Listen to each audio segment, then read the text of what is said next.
The following may contain offensive language, adult humor, and or content that some viewers may find offensive. The views and opinions expressed by any one speaker does not explicitly or necessarily reflect or represent those of Mark Radulich or W2M Network. Please listen with caution, or don't listen at all. There'll be spectacle, there'll be fantasy, there'll be daring do and stuff like you would never see. Hey, a movie! Yeah, we're gonna be a movie! Starring everybody and me. There'll be heroes bold, there'll be comedy, and a lot of fuss that ends for us real happily. Hey, a movie! We can watch it all develop. Starring everybody! And me! We'll take the world and set it on its ear. Come on, join in. We're gonna start right here. And we are going to start right here. Hello, you are listening to a Radulich podcast triple feature.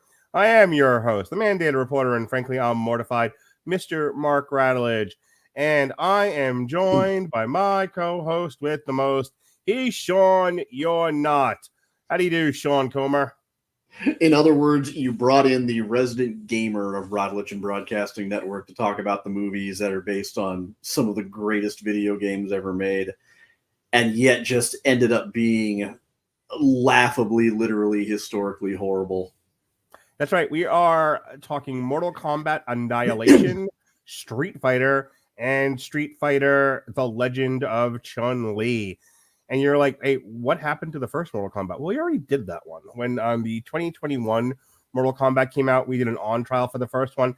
And I said at the time, I was like, yeah, we don't need to talk about Annihilation.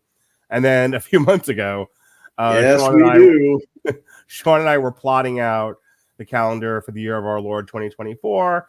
And I had some ideas. He had some ideas. And this is your baby. This is you're as Jim Cornette says, you're the one fucking this dog. I'm just holding the head. So why are you making me do this? Well, for starters, you have to watch Mortal Kombat Annihilation to understand why it took us another 15 fucking years to get a full-fledged live action Mortal Kombat movie after this one came out. But also, it's the fact that, if you grew up a gamer nerd, when I did, which is when I grew up a gamer nerd, which I am, you at some point played Street Fighter and Mortal Kombat fairly extensively. Even if you were just fucking around at a friend's house, even if it was just a lazy Saturday with a SNES and a 12-pack of Pepsi, even if you never exactly had ambitions of going forward and becoming a pro like some did, you knew these two games. You at the very least knew of them. And you especially knew of Street Fighter because Street Fighter, and this is absolutely not exaggeration, invented fighting games as we know them today. There is not, I think, a single fighting game franchise you can name that would exist without the first game coming out in, I'm crappy with dates, I believe it was 85, it made an impression.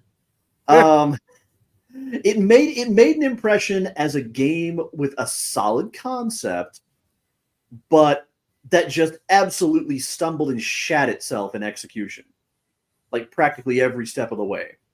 Yeah, I played both of these. I played Mortal Kombat. And I played a couple of iterations of this. We probably talked about it in the on trial. Well, right.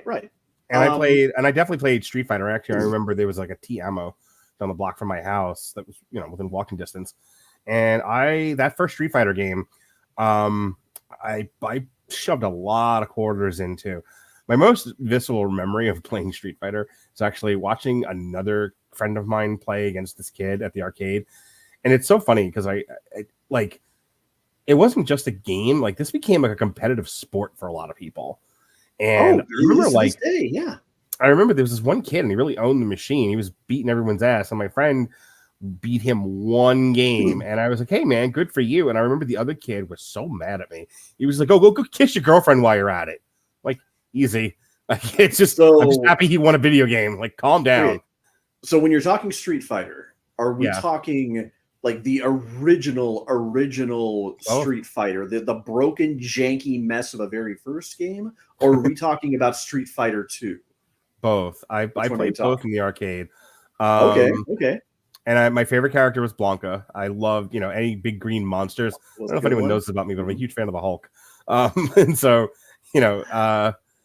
I love the idea that he just crouched down and generated electricity. It was a fun way to beat people. But I also played. I also used Honda a lot too because big fat guy sumo wrestler. Both of them fun. Yeah, doing ultimate biffs. You ever biff somebody or get biffed when you were in school? Boy, nothing would aggravate people more than getting slapped right in the head. But you were saying, yeah. And what you had with these two games was you had two different approaches to something ambitious about fighting games. And that's the notion of world building, of story, and of lore. In Street Fighter, they very purposely built, and I attribute a lot of this to the fact that it is a Japanese game.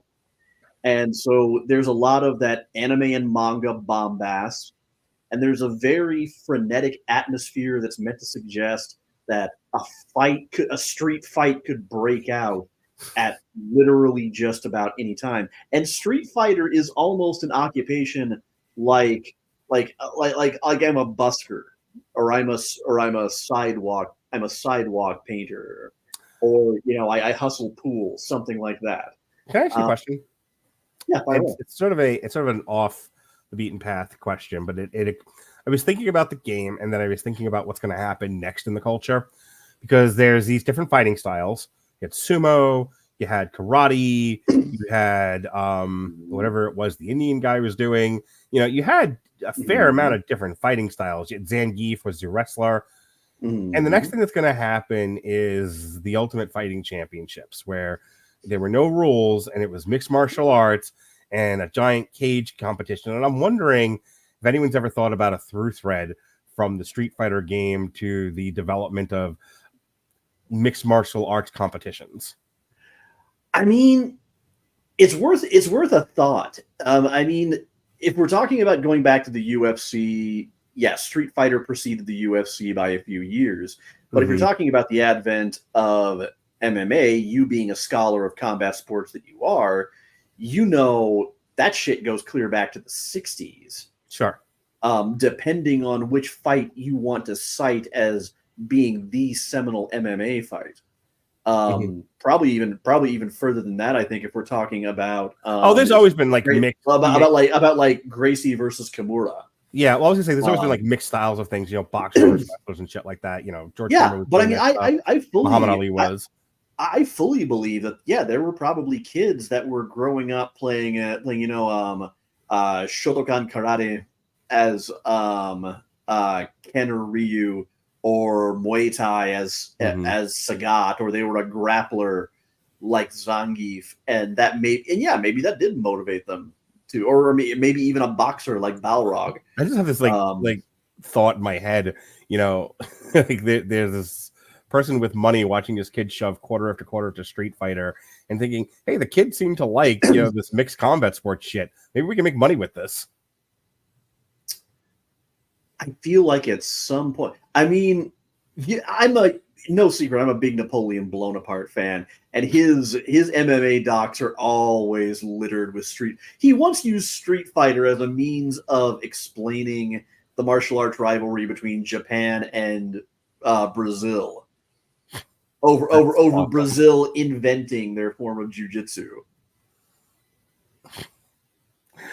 Anyway, you were saying. Anyway. But so with Street Fighter, you've got this kind of big, chaotic, but really fun and colorful and bombastic anime and manga style spectacle. Whereas with Mortal Kombat, you've got, number one, much more dramatic lore. In Street Fighter, you had lore in terms of the overall stakes and the overarching story, the reason for the tournament. but most of it comes down to kind of interlocking connections between characters, most of which you only gleaned from either getting the arcade endings or from the instruction manual. Because, of course, back then, full-fledged story modes, the likes of what we get now, are, they were a pipe dream.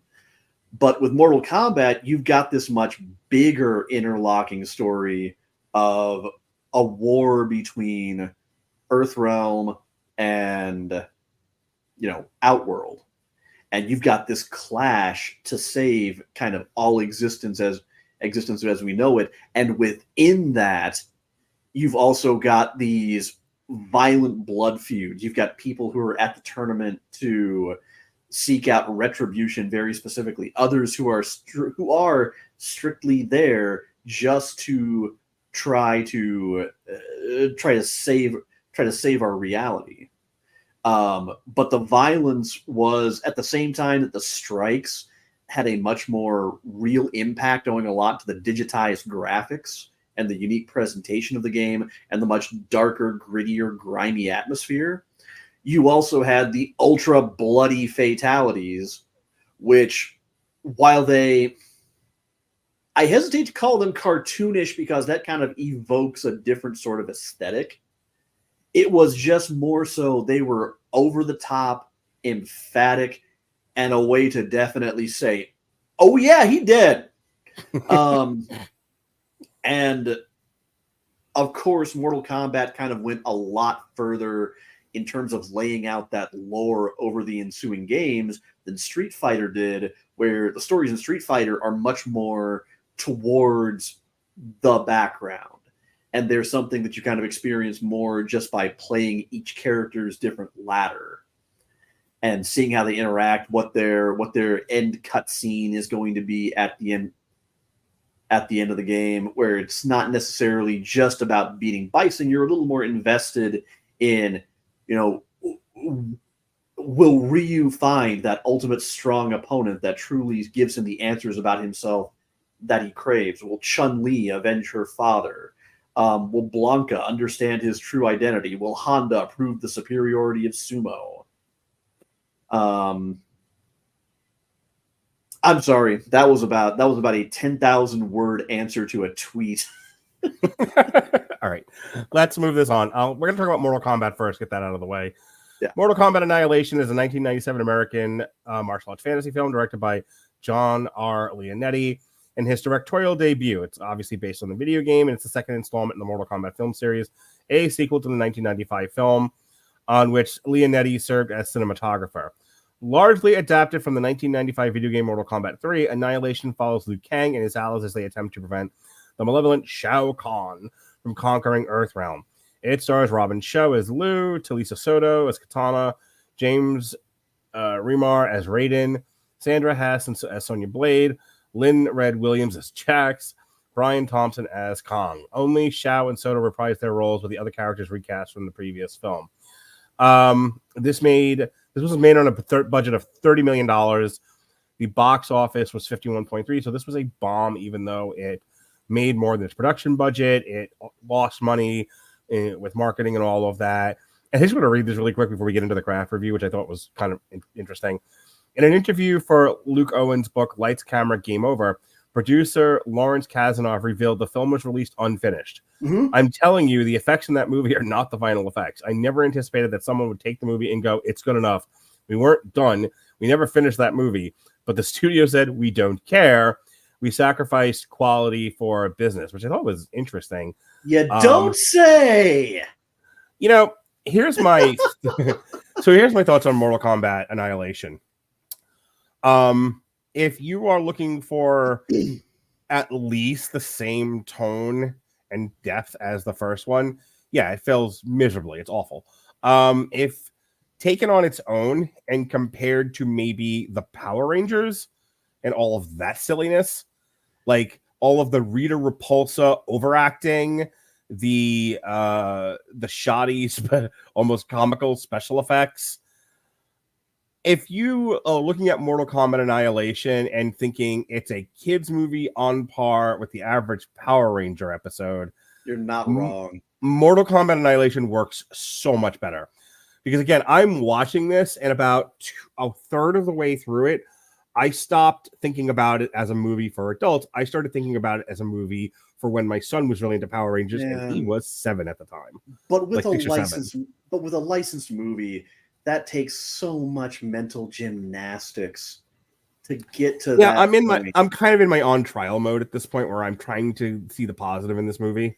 And I get it. And look, I mean, if we were adapting a Sentai franchise, like even a dark-ish Sentai franchise of some kind or another, I'm not that deep into Sentai, so insert whatever the hell you think fits there.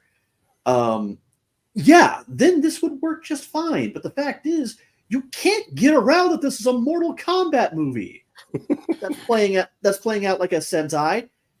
And that's fucking awful. Let me a couple of things. So what am I talking about exactly? Yeah. When I think about God, what was Katana's mother in this? Sindel. Oh, I just kept getting Rita Repulsa vibes. Like, that woman is trying her fucking level best. Maybe don't let the cinematographer direct people. Because like, he is just letting performances happen and giving very basic instruction here. And these people are doing their level best with shoddy material. This plot, like, I didn't realize it was adapted strictly from like an actual video game. I thought, like, this is actually adapted from Mortal Kombat 3 because it plays like a fucking video game. And there is an art to adapting the story of a video game into a feature-length motion picture. This failed. This very much, it's been a while since I've had to reference him, and most people at this point probably don't remember who he is. But Confused Matthew's criticism about some movies of, I felt like I was forced to watch a video game I couldn't play. Yeah, this was like, this is like watching one of my son's like Let's Plays, where I'm watching each of the main characters kind of go from fight to fight, and the fights are okay-ish. But for the most part, the stuff holding this together is like a cross between a bad video game and someone's third grader asked to write a Mortal Kombat screenplay. The first movie did a much better job of pacing it out and limiting the scope of characters. We'll be coming back to that. To the point where throughout the movie, you always had a sense of each of them developing and kind of fighting their own battle. Lou's survivor's guilt, Johnny's complex about his worth as a martial artist, Sonya's vendetta with Kano and refusal to ask for help from absolutely anybody. And on the other side, you've even got, obviously Shang Tsung and Goro are out to conquer Earthrealm. Kano just wants to torment Sonya. Scorpion and Sub-Zero are at the beck and call of Shang Tsung.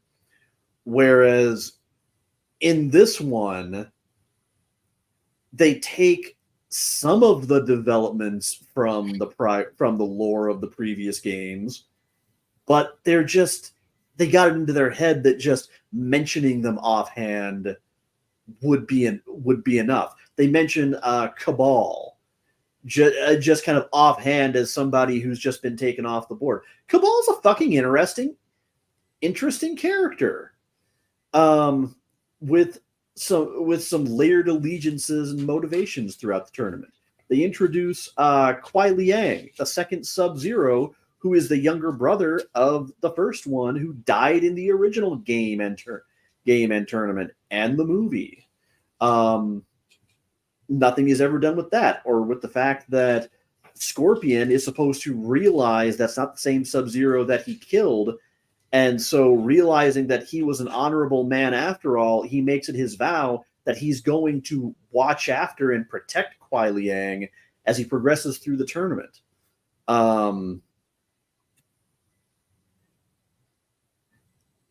it's just everything is just so snap, snap, snap, so fast, fast, fast, and nothing gets time to develop because they tried to wedge every possible character from the expanded rosters of 2 and 3 that they didn't get into the last one. The Nightwolf stuff was so bad.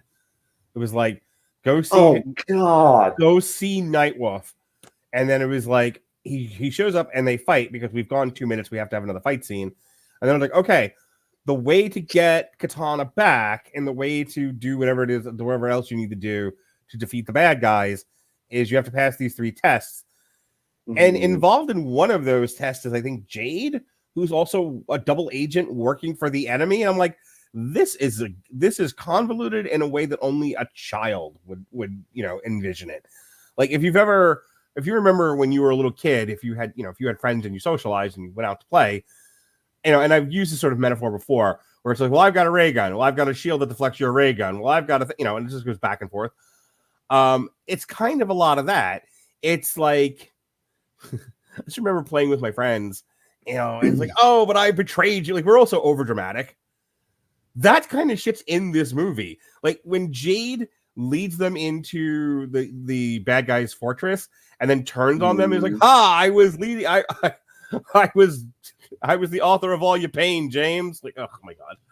Like, it's so bad. It's like, the other thing I was thinking about was, Americanized Japanese like martial arts movies, or Chinese martial arts movies where like we get, something is very popular overseas and it gets redone for American audiences, and there's just a missing piece in the translation to where the people remaking the original martial arts movie don't understand why that martial arts movie was popular.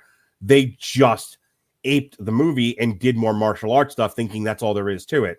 And an example of this would be, not the world's greatest example, but like Spike Lee's Old Boy. Like, I have heard people talk about like the original, like Korean version and how awesome it is. And then people watched the Spike, and Jason and I reviewed it. And it's like, we see that Spike Lee really likes this movie, but I don't think he knows why people like it as much as they do. It's, we're both aficionados to some extent or another of martial arts movies. It's that emotional content, baby. Right. Yeah. The I first this about the Godzilla -1, where you can make as many Godzilla films as you want. If you don't understand why these movies work on an emotional level, you're missing a key element. Well, yeah. In the first, I'm gonna preface this by saying I cannot discuss martial arts fight scenes with quite the same eloquent statement of intricacies that a David Wright or an Andrew Graham usually manages. I always appreciate doing action movies with those two because they really break that stuff down. Sure. Because they really are devout, lifelong martial artists. Whereas I, on the other hand, the last martial arts I took was Taekwondo in 2nd grade. But I can recognize when the choreography of a fight scene is very clearly telling a story.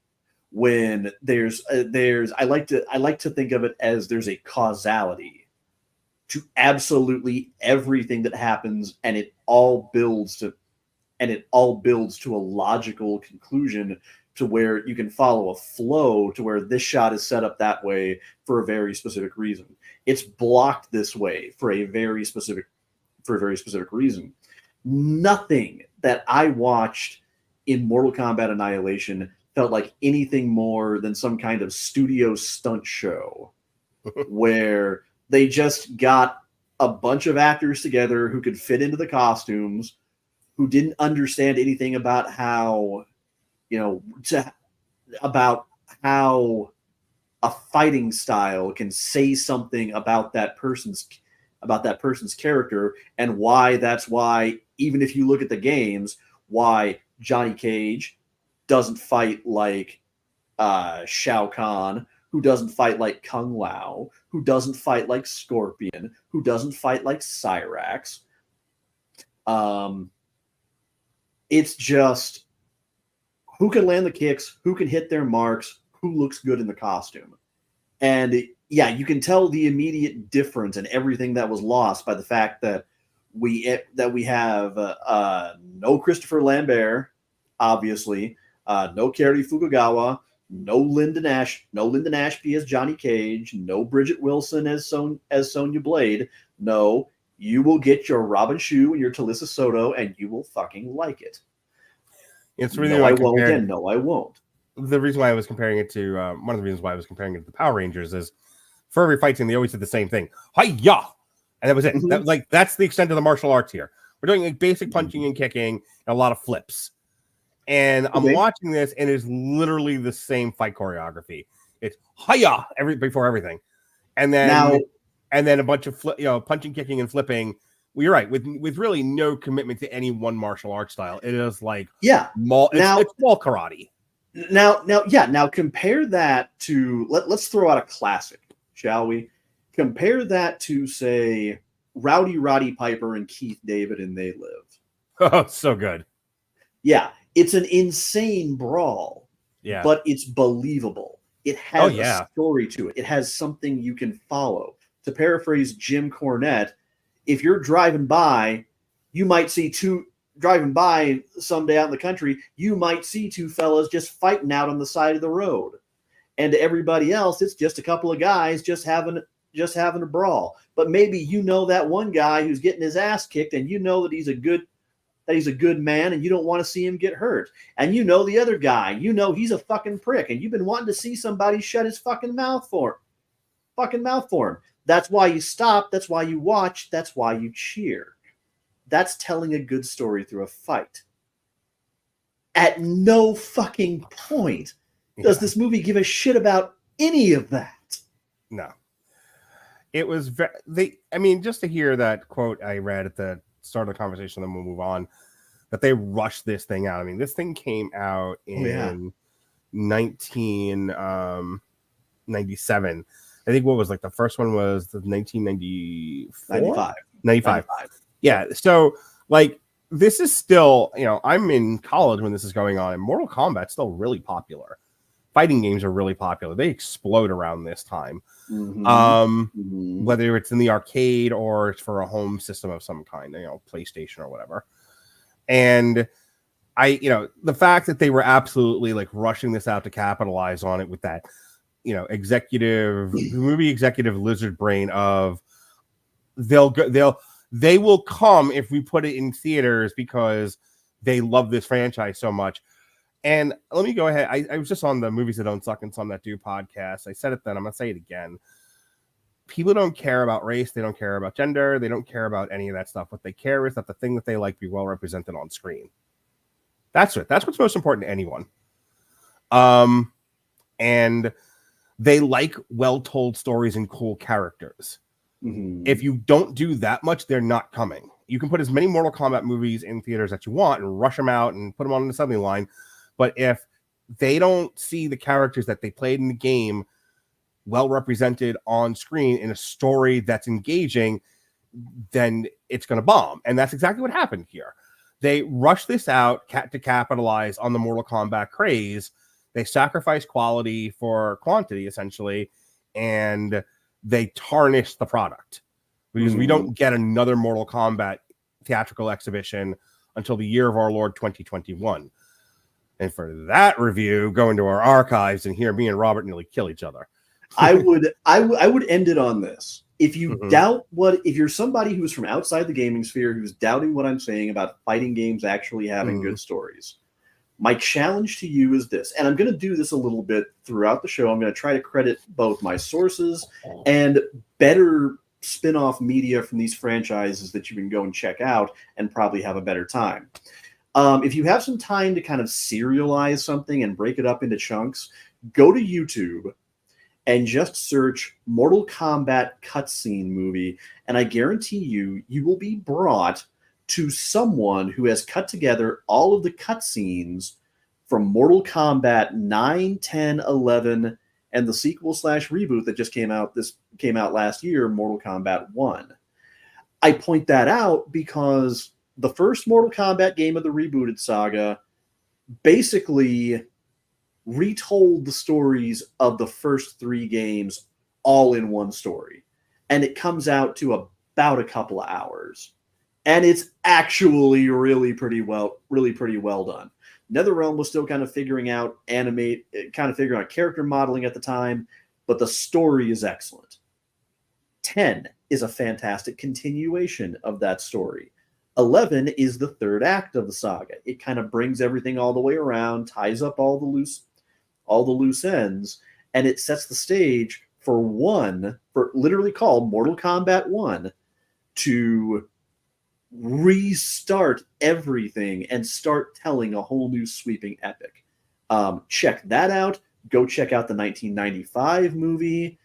Mortal Kombat 2021 it's better on a second viewing, I think. It sets the stage well for Mortal Kombat 2, I think, probably being pretty good. And there was one of the live action series that I think it was the one that was on TNT, and I always get the titles mixed up. But they're both on Max. Check them both out. And last but not least, I would also say if you really want to hear more of what went on behind the scenes, can't recommend enough. Check out Matt McMuscles and his episode of What Happened that was dedicated to Annihilation. It goes in much greater depth, direct sources,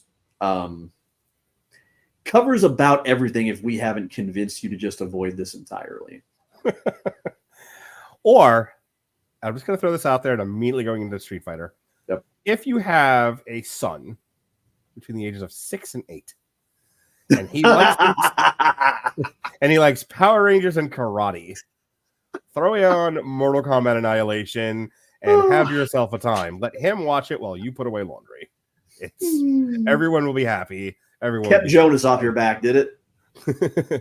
It's so funny actually. He's pissed at me because I had to get all 3 of these watched before tonight's show, and he had school and I had time off during the day, so that's when I watched them. Oh, you had to watch them without him. And I had to watch him without him, and he was just like, "Wait, I wanted to watch Street Fighter with you," and I'm like, "We'll watch them again. We'll watch them again." Same thing with Mortal Kombat Annihilation. Actually, I don't know. Like, he's a brainy kid. Like, Wednesday night we went to go see a re-airing of Dune, not the David Lynch version, the 2021 version, because he was 21. He was he had to be like 7, I think, at the time, 7 or 8, and like he was there and he was watching, and I remember he was like bouncing in his chair. Yeah, I just cut the TikTok on this, and I was talking about it. He was, my daughter fell asleep and he was bouncing in his chair. So I happened to mention that they were doing a one-night showing of Dune 2021 in IMAX theaters with a sneak peek at Dune 2. Ooh. And he said to me, he's like, "Will you take me again? I'm excited for Dune. I don't remember a lick of that first movie." I was like, "Sure, let's go see it again." So I might have been able to watch these with him on Wednesday, but we went to go see Dune instead, and I think it was time better spent. Quite frankly. Yeah, fair. But we also just got finished watching the Lord of the Rings trilogy, and it was so funny. He pulled me aside. It was after watching Dune, 2.5 hours, and then watching all 97 hours of the Lord of the Rings. He was like, "I have decided I don't like long movies. I understand why you like them, Dad." and I'm not saying these are bad movies. I'm saying I personally check out after about 2 hours. And I'm like, you know what? You're allowed. You're almost 10. Yeah, you're allowed your taste. Yeah. Look, I mean, how many of us could have sat through a 3-hour movie when we were 10 years old without wanting to stab your father? So I only did it once or twice, and the first one that comes to mind was probably Hunt for Red October. I think was the closest I got. Yeah. All right. So Street Fighter is the next movie. We're going to spend more time on this than the other 2 movies, especially. Oh boy. Street Fighter is a 1994 action film written and directed by Stephen E. D'Souza, obviously based on the game of the same name, produced by Capcom.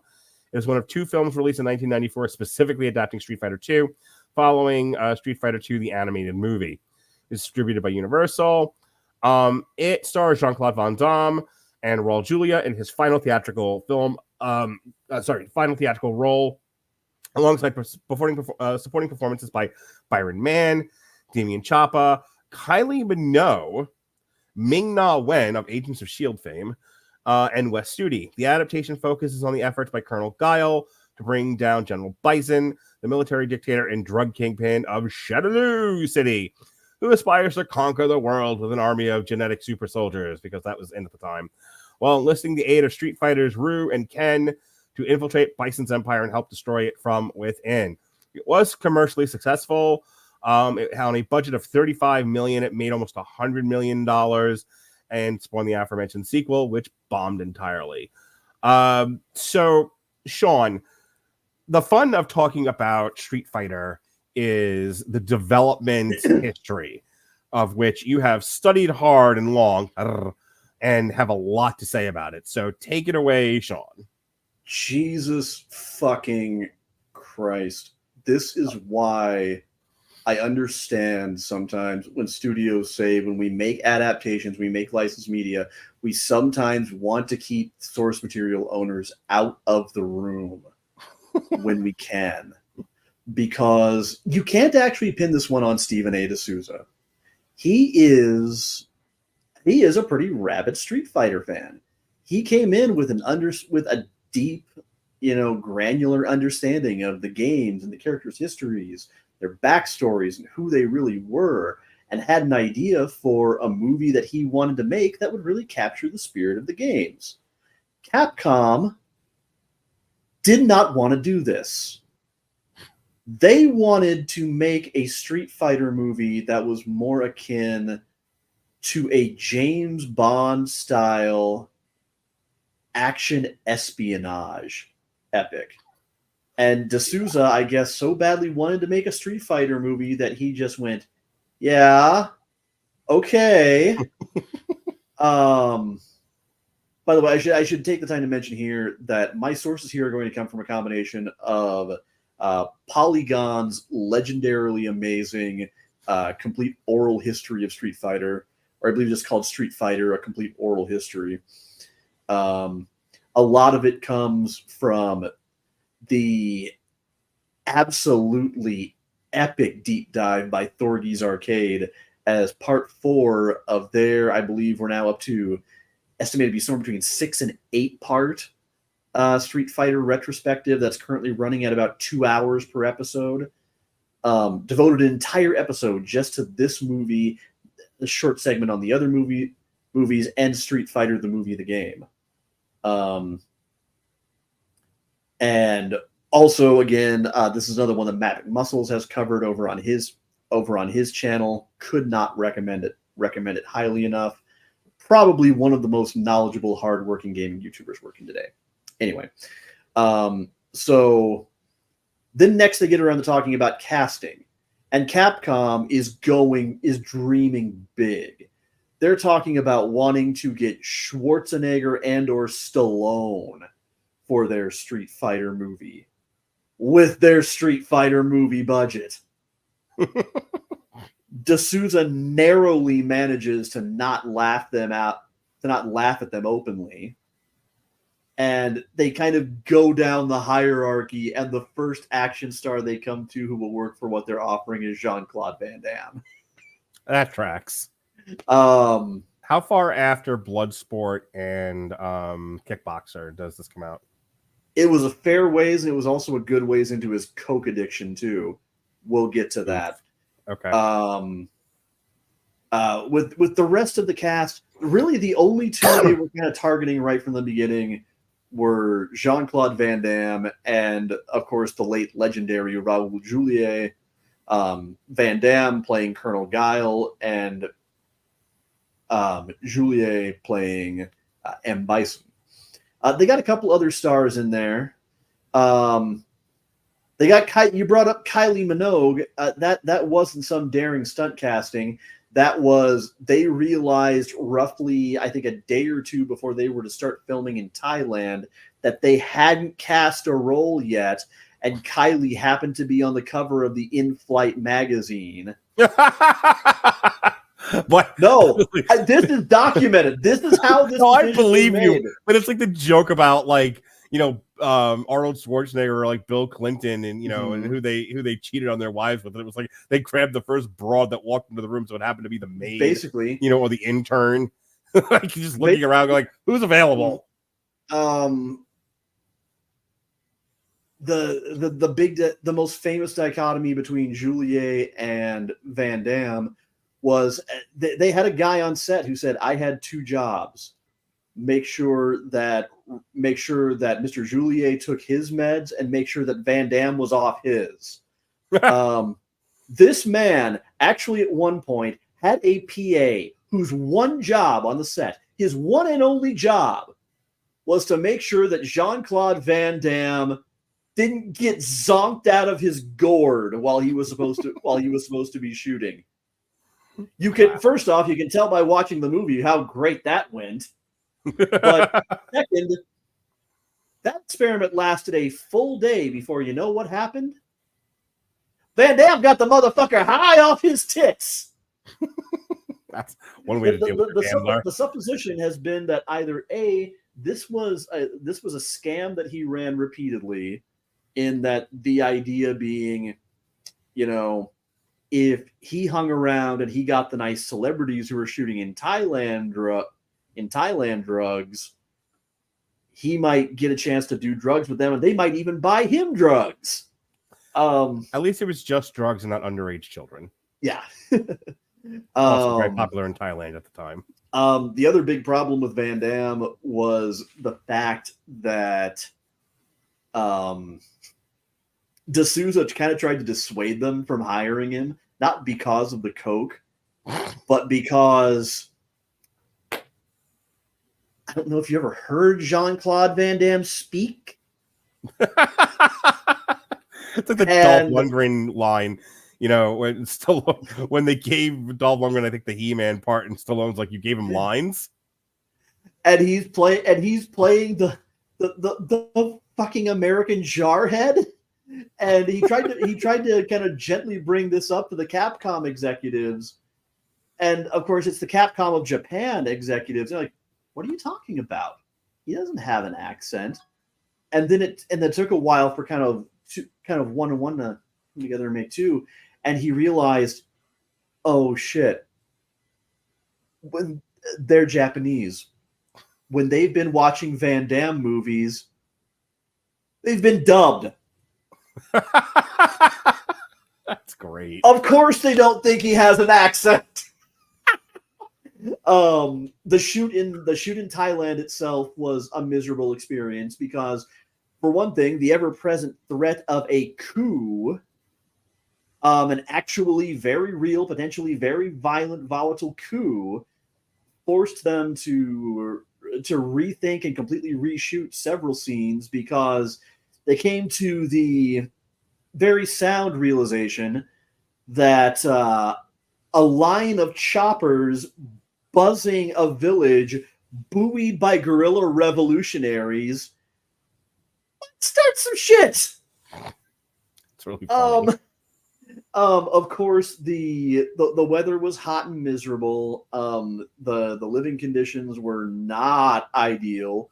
Raul actually showed up because at the time he was already battling stomach cancer. Mm-hmm. He showed up too emaciated to initially fit into the bison suit. So they had to held off a lot of the shooting until they could move everything to Australia, at which point he could bring along his family, basically treat it like a vacation. He could recover for a bit, put some weight back on, and then come in and do business. But essentially the Thai shoot was just a start to finish absolute unmitigated disaster. It didn't get better when they had to somehow wrangle the entire cast to go digitize their performances for Street Fighter, the movie, the game, because one after another realized, oh, so you want us to go through this entire hellacious martial arts shoot that is being held together by unicorn farts and the dreams of children. And now you want us to go do mocap for your little... Okay, fine. You can have the best ones. I think we're saying, okay, you can have exactly 1 day of my time and we're fucking done. You better get it in one take. The merchandise that was literally just repurposed GI Joes that had been repainted and retooled. to half-ass match up with the aesthetic of this awful, awful movie. But at the same time, I do have to bring up the one good thing about this. It cannot be said enough. Raul Julier had one more good one in him, and this was it. And he famously literally did it for his kids. I heard the interview clip today where he really did tell the story of how his kids were big fans of the game. He didn't know anything about it. He told them about the part, and they were just so absolutely pumped about it that he, I guess, wanted to use the sunset of this time in his life to give his family something that they could really enjoy. And you know what? Does it have its cheese? Oh yeah, this is a fucking triple whopper here. But at the same time, there are moments where it's like it's an objectively good performance. Oh, he's much better than he has any right to be. Oh yeah, he's better than this film. Oh, by far. The line, the famously mean line for me, it was Tuesday. Oh yeah. So care. I was watching that yesterday with my girlfriend. She came over to hang out for a little bit, and that line came on, and like I didn't realize that was in this movie. Like, I had forgotten about it because like Robert says it all the time. Robert says it on Damn You Hollywood fairly regularly. He was like, that was the worst day for you, but for me it was a Tuesday. And like I never thought, because I just want to move on sometime for whatever it is we're discussing or whatever tangent we went on. So I never think to ask him where you, kind of like you. I go back and I listen to our old shows, and you're constantly telling me about Saban suplexing a train, and not once do I ask you what the fuck you're talking about. Really? You never got that joke? Not even a one. I still don't. I still think you're talking about Chris Saban from TNA. So, oh my god, I'm so sorry. Yeah, I never thought I never thought to ask you about it because I just wanted to move on. But like I would be like, oh yeah, and Ozzy snorted a line of ads. You're like, well, Chris Saban suplexed a train, and I'm thinking to myself, who is Saban? But so going back to the thing that I want to move on from. So Robert always says, like, for me, it was a Tuesday. That is an amazing line. That is the best line of the entire movie. Oh, that's a banger. Yeah. Also a slightly lesser shout out to well, let's just go down the line. Van Damme's performances. Kids, don't touch coke. All right, let me stop you there because it sounds like you're done with production notes, and I want to get into the craft thing. Yeah, I really am. Yeah. Okay, so this is an awful movie for one reason and one reason only. This isn't a Street Fighter movie. This is a mockbuster G.I. Joe. And I couldn't have put it better. And that's not what Street Fighter is.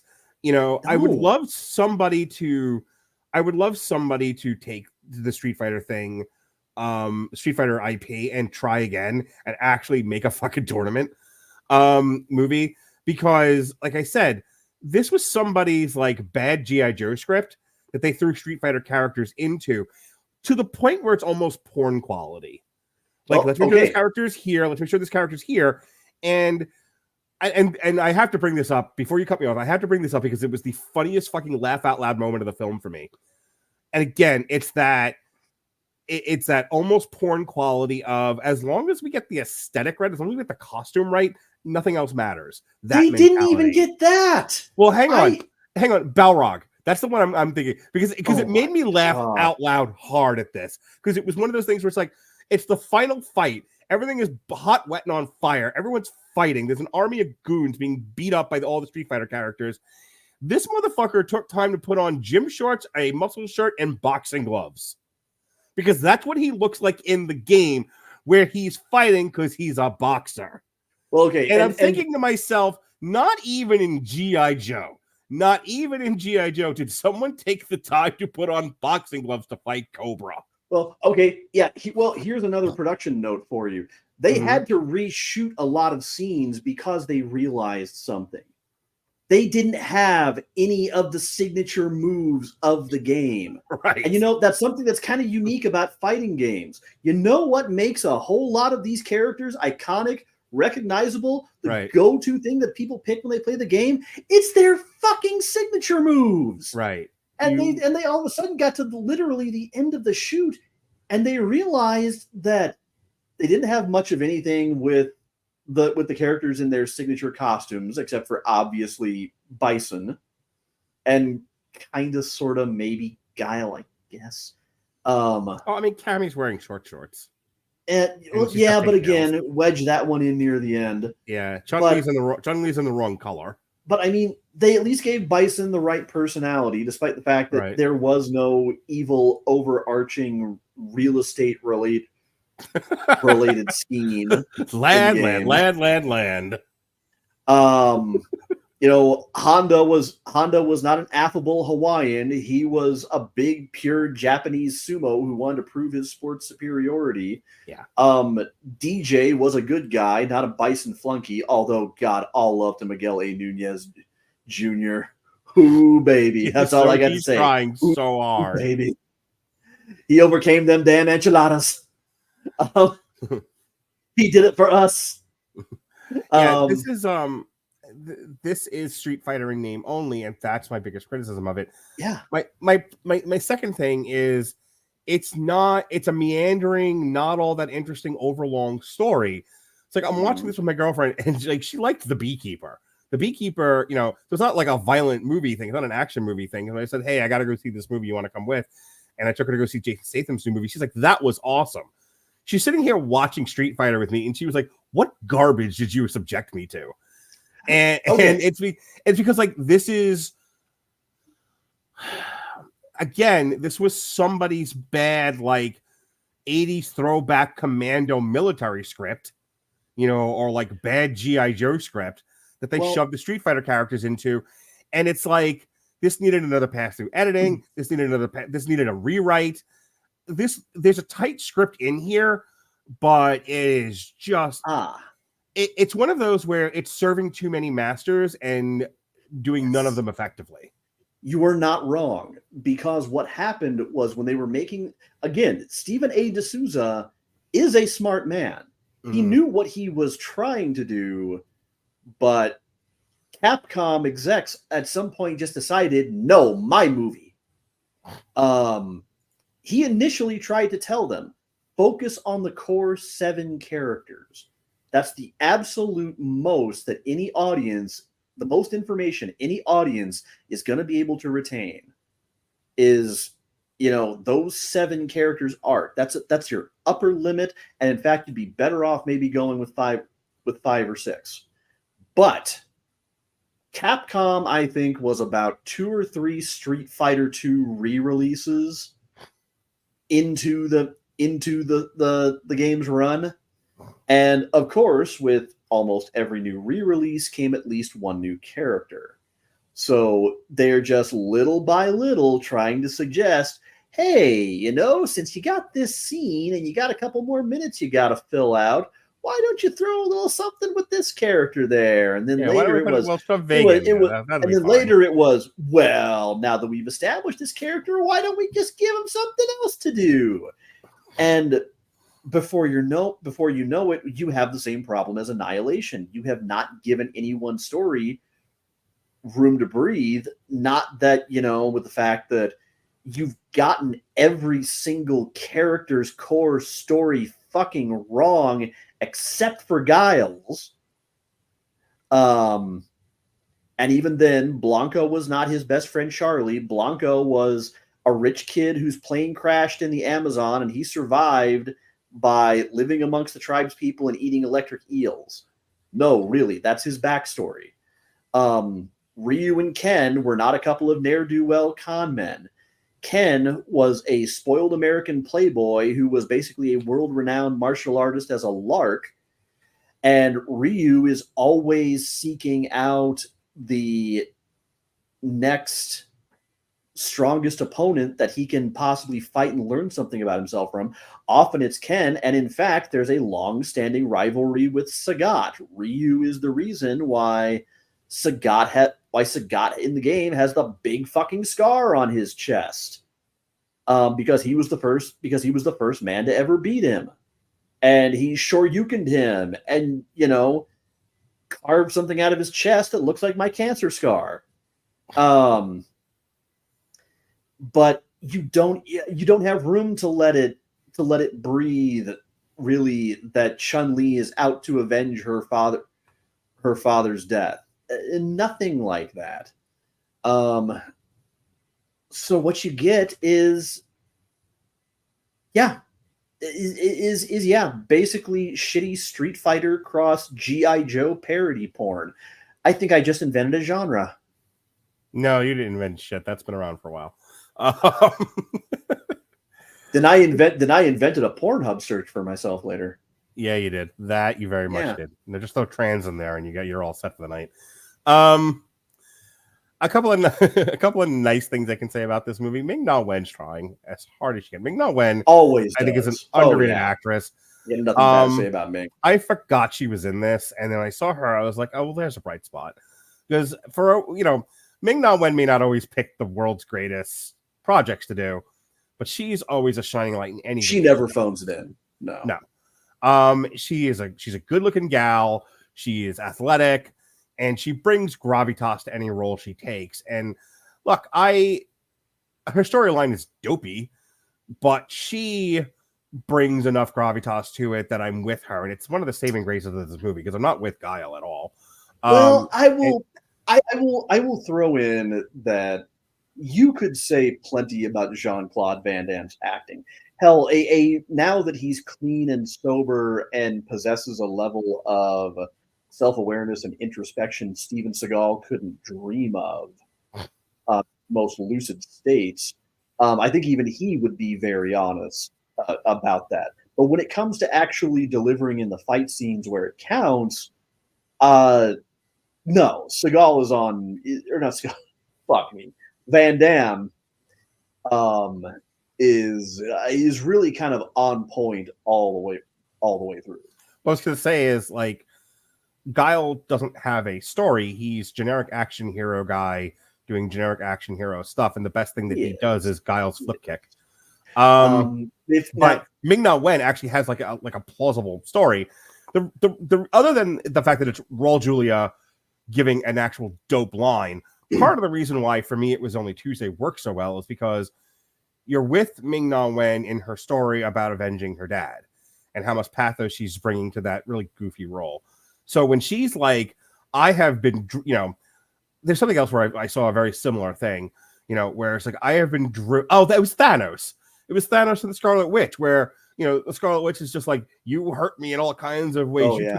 You took everything I loved. And Thanos, because this Thanos hasn't met her, I don't even know who you are. Like, it's that kind of a thing. And it was the same thing with Ming-Na Wen. It was like, I have been driven to the ends of the earth to find you and kill you because you've hurt me so badly. It was like, you and that situation mean nothing to me.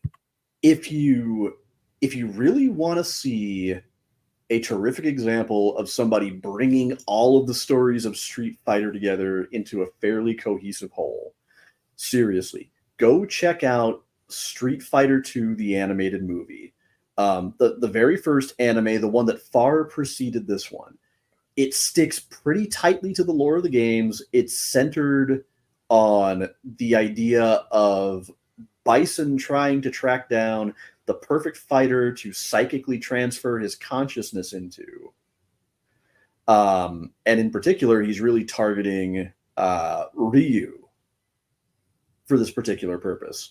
And meanwhile, you've got Guile and Chun-Li, who both have their own vendettas with him and Shadowloo, who are both kind of also coming after him in the background as well.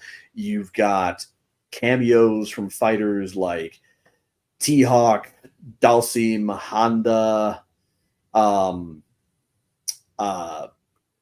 There's a great apartment fight scene between Chun-Li and Vega. It's just far, far superior top to bottom. And it goes to show, see, it can be done.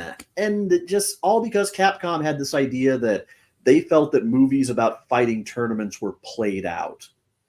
I would point them to any number of boxing movies. Oh, sure. Sure. Christ. It's not always about innovation. Sometimes it's about iteration. It's the difference. The irony about that is that the lead of this thing was in not one but two different movie series featuring fights. Fucking Bloodsport and Kickboxer. How do you the cognitive dissonance and all that? You were Frank fucking Dukes. You mean to tell me you don't know how to make an all-out fighting tournament interesting? Come on. Another less goofy one, Warrior. Remember, Robert and I reviewed that a couple years ago when we did a triple feature of combat sports movies. We did that with the Halle Berry one that was on Netflix, and I don't remember the third one. But we talked about Warrior, and that movie's got a couple of different that's about mixed martial arts. It's about a cage fight. I mean, it's not about that's the background to it. It's about a lot more than that. But there's a lot of fighting in that movie. Oh, and by the way, what's his nuts? Tom Hardy is awesome in that movie. There are a few now movie hero avatars that I want to project myself into. Tom Hardy, all stone cold, in black shorts, stomping down to the cage, no music, punching the guy in the mush and walking right back out again. Tom Hardy, you're my hero. Here's a little throwback to something I said often back in the day. My favorite action stars are the ones who project a very legit aura. The idea of that there's not a whole lot of trickery needed to make them very, very convincing. Again, Exhibit A would be Jean-Claude Van Damme and Steven Seagal, but modern day, I think one of kind of the last real action stars of that breed standing is Tom fucking Hardy. Yeah. It's that there's obvious character there, but at the same time, it's this Charles Bronson-like mystique of you have no doubt that he'd be good for it if it came down to a real life scenario like that. Can you imagine what they could have done with Tom Hardy as Venom if it wasn't an incompetent studio doing it? Oh, good God. That same movie, but not done in a rush with CGI blobs, and not as much as I as much as I like the idea, and it made me laugh when it was said, turning the second movie into this polyqueer love story between Tom Hardy and his CGI blob. Look, I laughed and I enjoyed it, but I'm just thinking maybe there's a better idea out there where you let Tom Hardy be Tom Hardy and just kick ass and take names and be awesome. Yeah, I think you take that same movie, you give it to Jon Favreau. Yeah. Or the brothers who finished the Avengers. Oh, the Avengers. The Russos, yeah. You give that to Jon Favreau or the Russos, a couple of more competent storytellers. Or maybe you let someone with some serious horror chops, like a James Wan, direct. Oh, you took the words out of my mouth. Give Venom to James Wan, and now you got something. Give me a Venom movie made by fucking Blumhouse. Yeah. I would watch this again with my son because he's not attached to the video game. So for him, this is going to be G.I. Joe. And I think he'll like it.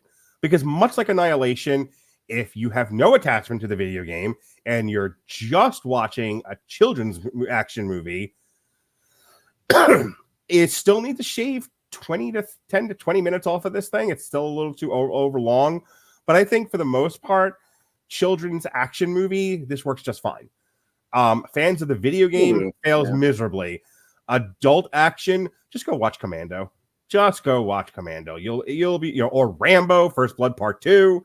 Look, if you want to see a guy in a beret running through the jungle, killing foreigners, there's so many other movies you could watch that are better than Street Fighter. Wasn't this produced by? It was either produced by someone who produced Edward R. Pressman, and Kenzo. So let me look at.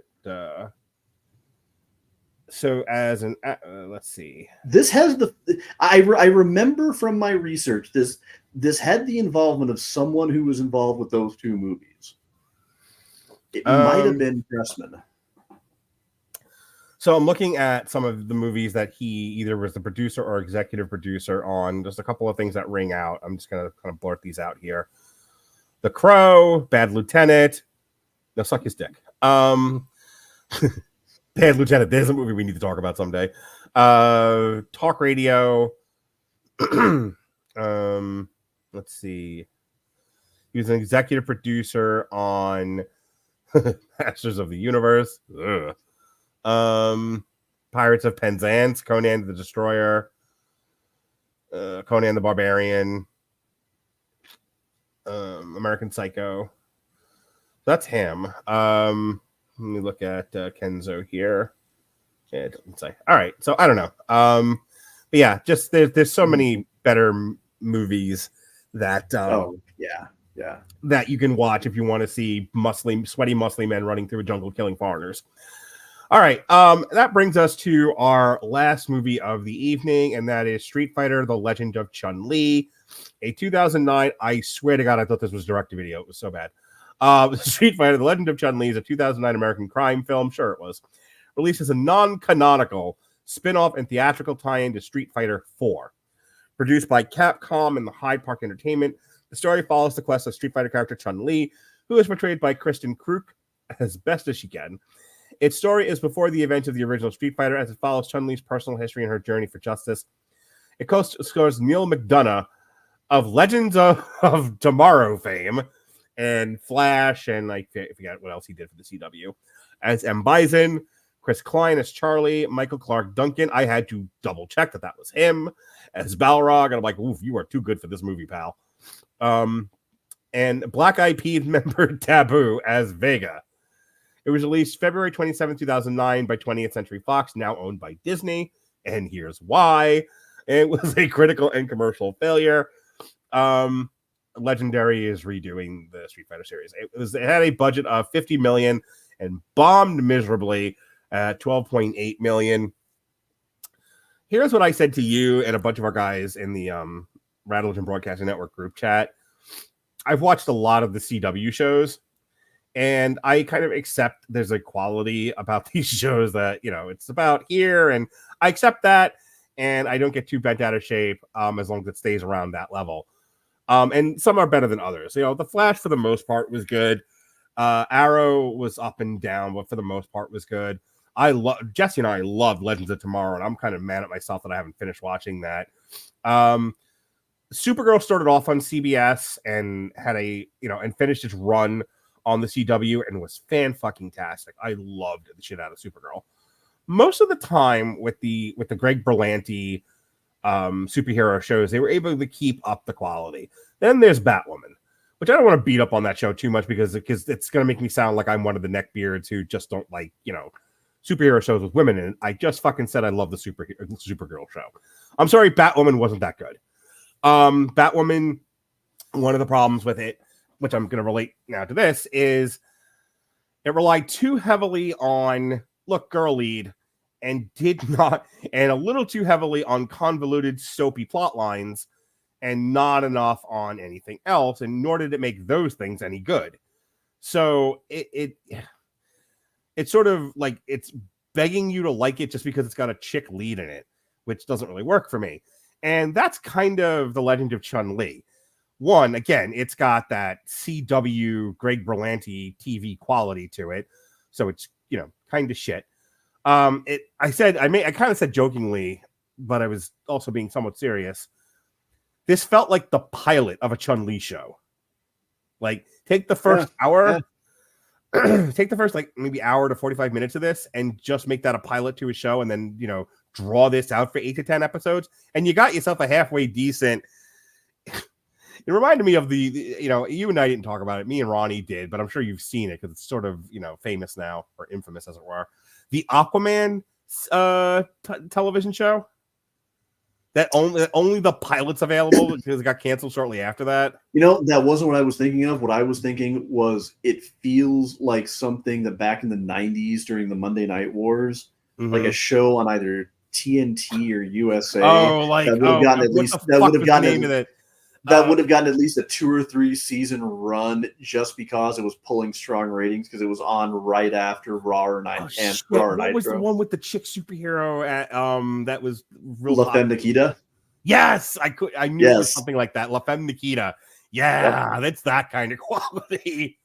Basic cable. Yeah, it's La Femme Nikita. It's that like I said, that Mortal Kombat series that was on TNT, or the New Adventures of Robin Hood, or Witchblade. Yeah, I was gonna say, or like, what do you call it? Oh gosh, the Lucy Lawless show that everyone loves. Xena Warrior Princess. Yeah. Yep. There was a show that Ronnie and I did a whole bunch. Oh God, if only this movie had Sam Raimi directing it. Anyway, so here's the thing. This is as much a Street Fighter movie. This is even less a Street Fighter movie than the last one called Street Fighter. Oh yeah. This is just a dramatization of this woman's revenge story. That they took characters, crossed their names out, and wrote in Street Fighter characters. Michael Clark Duncan is awesome and is much better than this movie and deserves much better. He's as much Balrog as I am. They have a guy dressed in Vega cosplay, and that's about as close to that as it gets. It's so weird because in the game, the whole point of Balrog is supposed to be a Mike Tyson analog who was pretty much exiled from the world of boxing because he was too dirty, too violent, and he kind of found his second calling as one of the 4 gods of Shadaloo, alongside Vega, Sagat, and of course Bison. And both movies get him so absolutely wrong. Neil McDonough is awesome. I love him as a character actor, but he's doing his villain role from everything else I've ever seen him in. He's as much M. Bison as I am. Again, this was somebody's fucking pilot script for a kick-ass martial arts action girl thing, and they crossed it out and threw Street Fighter on it, and were like, "Quick, make money with this." And no wonder it fucking bombed. And let's face it, Raul Julier trimmed more charisma off of stray toenails than I think Neil McDonough has possessed in his entire life. That's not fair to Neil McDonough. Because Neil McDonough, first of all, is no Raul Julia. I'm not debating that point. No. But Neil McDonough has a smarmy, vindictive, evilness to him. That even when they at the end of Legends of Tomorrow, where they tried to redeem him, he still came across as shitty. And we love him for that. When you need an absolute, just unrepentant bag of shit to oppose your hero, you call Neil McDonough. Now, which is great, but Bison is an absolute scenery chewing, almost stock villain, but he works. It's like if you had Stephen Wright play Dr. Octopus. Spider-Man. I put a dehumidifier and a humidifier in the same room and I let him fight it out. Spider-Man. Yeah, why is the alphabet in that order? Don't get me wrong. It's not that you can't appreciate what Neil McDonough does well, but for this role, his arms are not long enough to box with God. That's fair. I really don't have a whole lot else to say about the Legend of Chun-Li. I mean, like, how much more time am I going to say? Really. It's, the fights are meh. The cinematography, a lot of the craft elements are like as basic gets. It's weird. This is less porn quality than the first Street Fighter movie, which is odd because the other one had a bigger budget. But craft-wise, it's a good-looking movie. I'll give it that. That's the thing, and that's actually the last thing I want to say. Like, I criticized the first one a lot because that one had every reason to be better than it was and failed miserably. So that's a lot of my criticism is driven by disappointment. This one, my problem with this is that it's not so bad it's good. You know what I mean? Like, this isn't the kind of thing that Jason and I were like, Sharks of the Corn. It's like not over the top silly. Instead, it's a movie that takes itself seriously. It's just shoddy. And it's like, there's not a whole lot I can say about it. I can't appreciate it even for its kitsch value. It's not kitschy. Like this movie thinks it's badass. In the way that Batwoman thought it was badass. It has the visual ambition that Street Fighter the movie wishes it had, that it wishes it could have pulled off. But unfortunately, it also wastes that by once more failing absolutely miserably in the story execution and character development department. You as an audience member have to recognize the characters on screen from the IP of which that you fell in love with in the first place. If you can't do that much, if you don't understand the IP well enough, don't do this. Or get people that can, or step out of the way and get people that can. And that's my really only remaining remark about all three of these movies. One, quality counts. Don't rush these things. If you can't get it done in the window of time in which something is popular, then you're just going to have to rest on make a good movie and hope it all works out. Because I will tell you, that even if you miss the window in which something is popular, if the movie is good enough, people will come. I mean, it's not like people don't go to see movies that have good word of mouth. Yeah, that bears noting because Mortal Kombat Annihilation and Street Fighter the movie in particular were notoriously rushed. I think I remember that Street Fighter the movie had less than a year to produce an adaptation of one of the hottest recognized commercial properties of the time, Street Fighter. Easily at that time, Capcom's biggest success story. And it needed so much more than that, and so much more of a budget, and so much less of the executives trying to butt in and insisting that it need to be done their way because they wanted to butcher everything that their people had built. And that's the saddest part, is the fact that this fan in Street Fighter the movie, this fan came along and just wanted to make the movie about the game and the characters that he loved, and Capcom wanted anything but that. Kind of like how with the first Mortal Kombat movie, Paul W.S. Anderson, of all possible directors, comes along and, with a couple of minor quibbles aside, manages to take all the characters from the first two Mortal Kombat games, or as many as he could anyway, and not only choose the right ones to showcase, but to really nail them, pretty much letter perfect on the first go. And then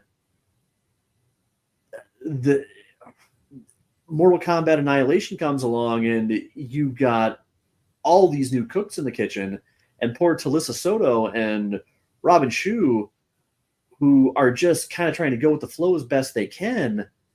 And meanwhile, yeah, you could kind of recognize the characters just enough to be pissed because you knew who they were supposed to be trying to portray, and it sucked, and you were mad because it sucked. But no, you're doing it. No, not like that. Don't do it like that. Not like not that way, James. Like the Halo guys. No. Haha, nerds. We haven't played your game, and we're not gonna play it. Enjoy our show. I haven't said it in a while, so I'll say it again, especially because in case you're new to the show, Halo, the show that fucking broke me and nearly drove me off podcasting. Yeah, really, well, Halo. So Halo comes at the tail end of me reviewing everything just to review it, to the point where I was not liking podcasting anymore, and at the same time, like, my social life kind of blew up because I was doing the open relationship thing at the time. But yeah, and then I sat down and reviewed it with Ronnie and Dave, and that, it was like there are a handful of shows where it was hard to get an hour's worth of discussion out of it. That was one of them. And the other one was the show I did with Alexis, but at least that one, we both got to look at each other. We're like 30 minutes of this, we're just like, and we're done here. It was a Hellstrom. But like, Hellstrom didn't make me didn't want to make me stop podcasting. Halo did. Halo is the reason why I kind of threw the reins at Alexis, and here, you do it. Like, I can't do this anymore. I can't fucking talk about all these horrible shows. Yikes.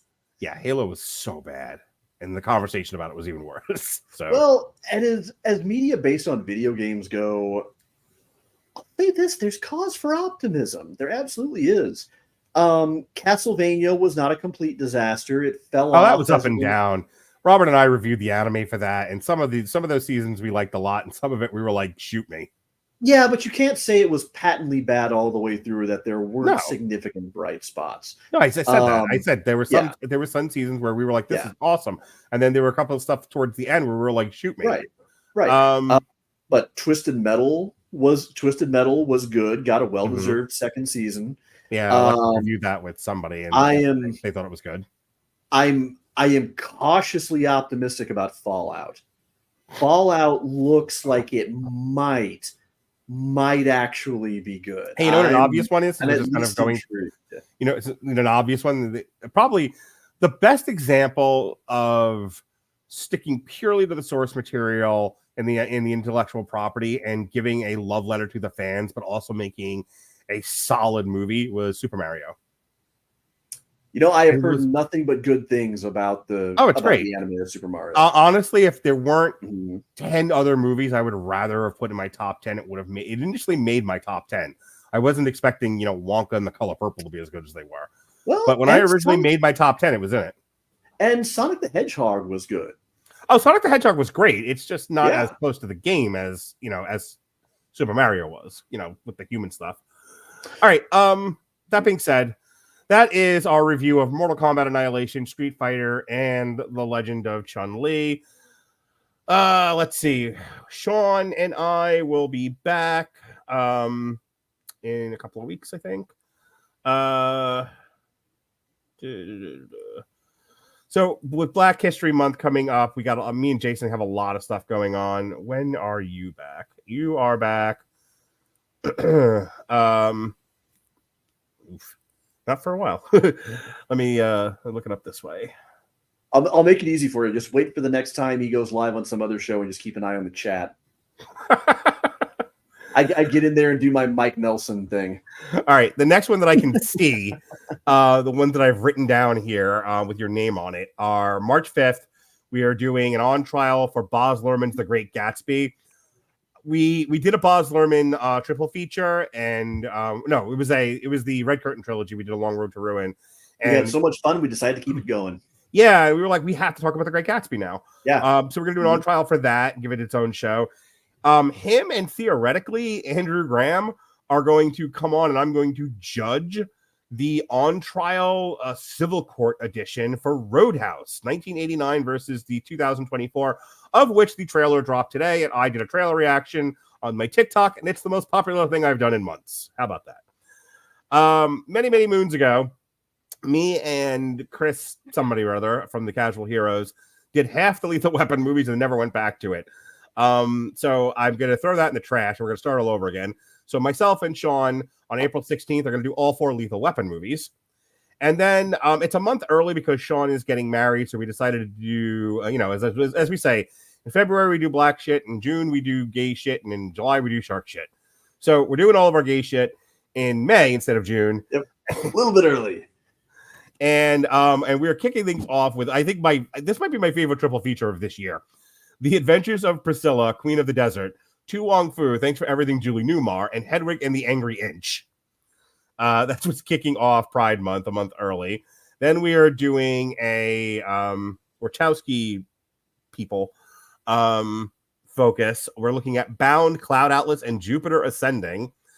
And then on May 21st, we're looking at Milk, Kinsey, and Lizzie. And then in June, we are finally getting around to our David Lynch, I think. No. Yes, maybe? No. God, who did The Killer 7 in Zodiac? David Lynch already? We did David Lynch. I'm thinking of the wrong guy. Who did The Killer 7 in Zodiac?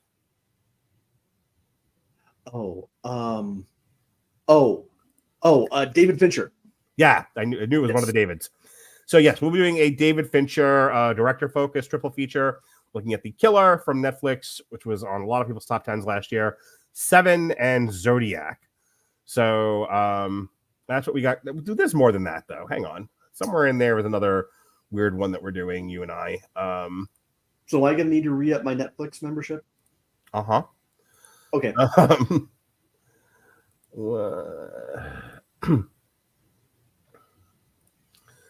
Oh, yeah. April 4th, we're doing Waking Life, Run Lola Run, and Marriage Story. Yeah. And I know there's another triple feature in here somewhere with this particular weirdo director that we wanted to look at. Didn't we want to do a Jim Jarmusch episode at one point? Yes. I thought about that because I scrolled past Ghost Dog the other night. Yeah. And that's in here somewhere. We got a triple feature. Some of these I just don't have your name on for. I got to go back and add them in there. We're doing a triple feature for Judy, Chaplin, and Stan and Ollie. That's April 30th. And somewhere in here is no, yes, maybe. No. I'll figure it out. I tell you it's here somewhere. You know what? No, this is bothering me. Coffee and cigarettes. Yes, March 21st. We're doing Coffee and Cigarettes, Ghost Dog, and whatever other one you picked by that particular director. That's what it was. I think that's the Jim Jarmusch one, isn't it? I believe so. Yes, you have to pick a Jim Jarmusch film before then. All right. That's what Sean's doing, and maybe me. Next week. This week, actually, let me start with what happened this week. This week, we did Sons of Anarchy Season 1, Disenchantment Part 5. Earlier today, I was on Movies That Don't Suck and Some That Do, and we reviewed American Fiction and Saltburn. Ugh, Saltburn. Next week. Bad? Oh, my God. Next week, we're going to be looking at some of the Best Picture movies in a triple feature. We're going to do Past Lives, Maestro, and The Holdovers. That's myself and Robert Winfrey. Another on trial where I'm going to be judging. This one is Dorian and his friend Matt Kettner. They're going to be defending and prosecuting the Ryan Reynolds Green Lantern movie. By their request, by the way. We kick off Black History Month with the following triple feature: The Blackening, Black Christmas 2019, and Meet the Blacks. Raise your hand if you got the subtle theme of this one. That's going to be me and Jason and Dorian, in theory. And then finally, February 1st, Evan Bevins and I are going to be doing a actor focus. We're going to be looking at the vivacious Jennifer Garner, and we're going to review Family Switch, Electra, and Peppermint. Because, why not have dramatic whiplash? Sean, check me out. I'm at Mark Radulich on TikTok. And then if you found this podcast, then you know where all of our other podcasts are. Sean, show them where you twitch and shout. Follow me on Twitch, Instagram, and Threads. I'm still working on I'm kind of getting a streaming schedule set up, so that's kind of on hiatus right now. But if you follow me and you hit the notification bell, you will be let know anytime I happen to decide to up and go live. In the meantime, I will instead, again, affirm several different sources that I dove into to research for this episode. Again, Thorgy's Arcade, tremendous fighting game centric website. The ongoing Street Fighter retrospective. We're 4 episodes in, I think 2 to 4 episodes to go. I have learned so much about the bizarre development of this IP that, all things considered, never should have been. That to borrow a line from Joey Styles, never had any business drawing a dime and ended up making an absolute boatload of money. Again, for both Street Fighter and Mortal Kombat, I will throw out Matt McMuscles and especially his series What Happened, as well as Worst Fighting Game Ever and Flophouse Plays are excellent. Just a top-notch channel. I especially like that he's a former QA tester who opines and throws his research into game development. And if you want to see a good Street Fighter story, go watch Street Fighter 2, the animated movie, or really any of the anime movies are going to be far better than the movies that we talked about tonight. Street Fighter Assassin's Fist it has my curiosity enough so that I'll check it out. It looks to have about comparable polish to Legend of Chun-Li, but we'll see if the story's any better. And as far as Mortal Kombat goes, the animated movies are a little bit hit and miss. Mortal Kombat 2020, I think it was 2021, either 2021 or 2022, one or the other. 2021. 2021, yeah, I thought so.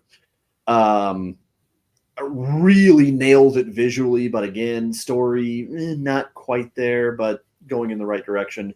Or just go and watch a cutscene movie of the entire rebooted saga from Mortal Kombat 9 onward, and you'll see what I mean about just how much deeper these games go in terms of lore and world building than they need to. Folks, thank you for joining us here on Triple Feature. He's Sean, you're not. I'm Mark. Be well, be safe, and behave.